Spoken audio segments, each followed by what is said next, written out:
Hey everybody, some Gadget Guy, and I'm finally getting to spend a little time with the iPhone 6. I of course already have a full review of the 6 Plus on this channel, but Apple's smaller new version of the iPhone is actually, I think, the slightly better phone. Now that being said, the iPhone is still a super slim and nice and pretty smartphone, which maybe is not the most durable smartphone on the market. In fact, I have a cousin who's had the iPhone 6 for less than a month, and he's already managed to crack the screen and bend the casing on this phone. He's not very sensitive with his gadgets. But today we're looking at an option which might actually benefit him. We're looking at the Dog and Bone Wetsuit Slim Rugged Case. Dog and Bone, they're a funky company out of Australia making some cool gear for the iPhone. In fact, they're even going to be making a wireless charging case for the iPhone 6, but we're dealing with their rugged casing today, and I've already pulled it out of the box because I don't do unboxings. Why talk about packaging when we can talk about the gear? Now, the first thing you'll notice when you pull this thing out of the case is stop, read all instructions carefully before fitting your wetsuit case to your iPhone. And you'll definitely want to read through the instructions on this if you're looking for a case like this to protect your fragile smartphone investment. Dog and Bone also helpfully include another plastic screen guard that you can lay on the front face of your iPhone. They include an adapter cable so that you can make it past the extra plastic guard and shielding on the bottom of the case. Now, I thought this was super cool in that the port covers, these guards which protect your lightning connector and headphone jack from water damage, since these are removable, Dog and Bone also include spare covers for those ports. So we're just going to take a second to crack this case open, install it on our iPhone 6, and then we're going to take a look at how well this case fits. Now, just in taking this case apart, I wanted to show the individual pieces. Now, there are these hard plastic rigid shells that run along the outside of the case.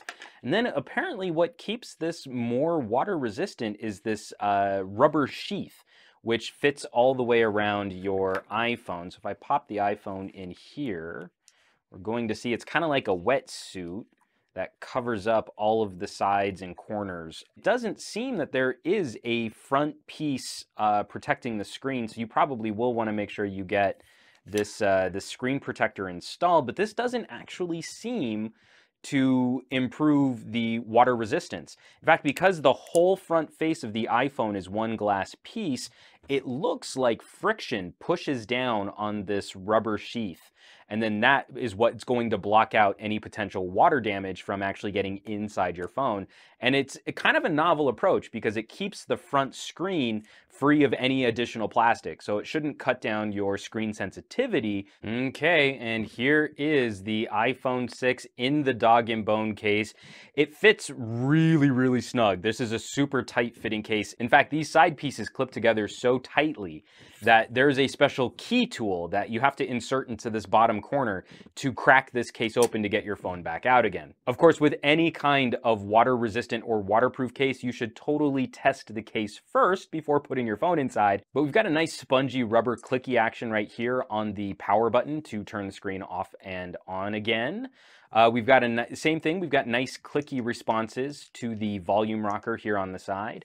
Now, I can't tell if this is supposed to be able to give us access to the mute switch, although with any kind of armor case, I haven't found an armor case for the iPhone 6 where there was a positive feel on the mute rocker here on the side. Most cases, if there's going to be a failure, that gets really rubbery and you don't have very good feedback on that.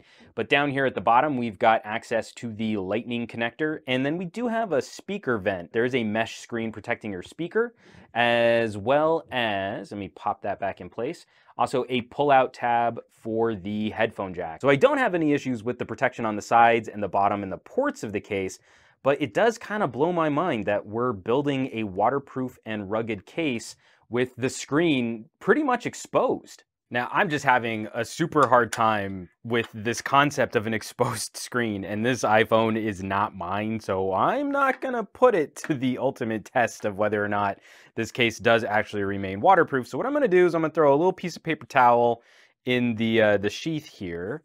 I'm gonna put the dummy, they have like an iPhone plastic dummy that you can use to test out the case.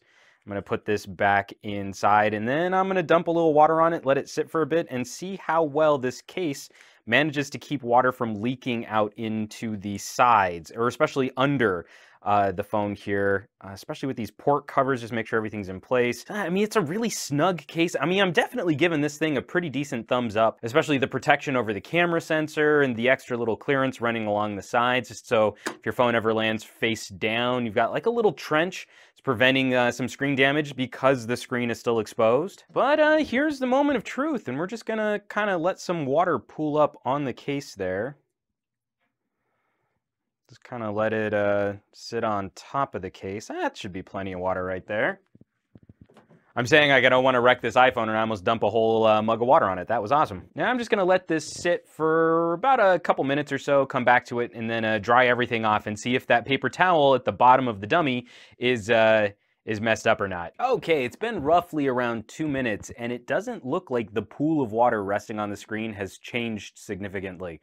It doesn't look like water has seeped down under the casing of the phone. I'm just gonna kind of dump it all out there. It's just gonna drip all over my office here. That's kind of awful. And before I crack this case open, I'm just gonna dry the outside of it a little bit here with my hoodie, because I did not plan ahead well enough to keep a towel on hand. So nothing too serious. If we do see anything under the gasket, under that sheath that you put the phone in, that's what I'll be curious to see. And some of that might just be from residual moisture just on the sides of the case, sort of seeping in once you crack the seal on this. But it looks like it actually did stay pretty watertight.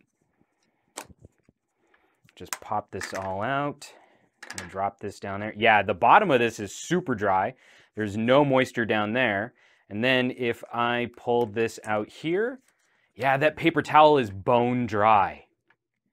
That is nuts. And it really does seem like they took the design of the iPhone. They kept that in mind, as this whole front face is one continuous piece of glass. So they've got gasket and rubber covering for seams, like around the fingerprint Touch ID sensor down here for the home button. And then obviously the earpiece and the front facing camera. They've got gasketing that stops at the top of the screen too. But it seems like as long as you've got this rubber sheath in place correctly to start, the pressure from the outside of the case is going to lock all of that down and keep your iPhone nice and dry. So really the only criticism I'm gonna throw at this case isn't even necessarily about the case, but the design of this, leaving this front face exposed.